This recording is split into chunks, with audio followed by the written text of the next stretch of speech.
Kumusta mga kaibigan? Welcome back to our channel. Today, we're learning how to say I love you in Tagalog or Filipino. Whether it's for a special someone or just to express your feelings.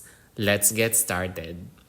In Tagalog, I love you is mahal kita. Mahal kita. Mahal kita. Repeat after me. Mahal kita. Great! Let's practice it in a sentence. I love you very much is mahal na mahal kita. Mahal na mahal kita. Repeat after me. Mahal na mahal kita. Excellent! To make it more romantic, you can say, ikaw ang lahat sa akin. Ikaw ang lahat sa akin. Which means you are everything to me. Ikaw ang lahat sa akin. Repeat after me. Ikaw ang lahat sa akin.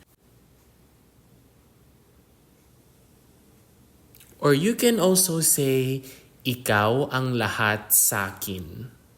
For a special occasion, Happy Anniversary My Love is maligayang anibersaryo aking mahal.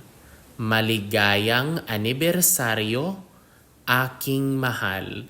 That means happy anniversary my love.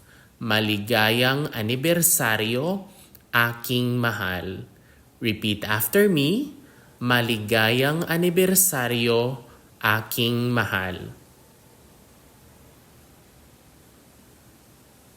Wonderful! Keep these phrases in mind and surprise your loved ones with your Tagalog skills. If you enjoyed this video, don't forget to like, share, and subscribe. Maraming salamat at paalam!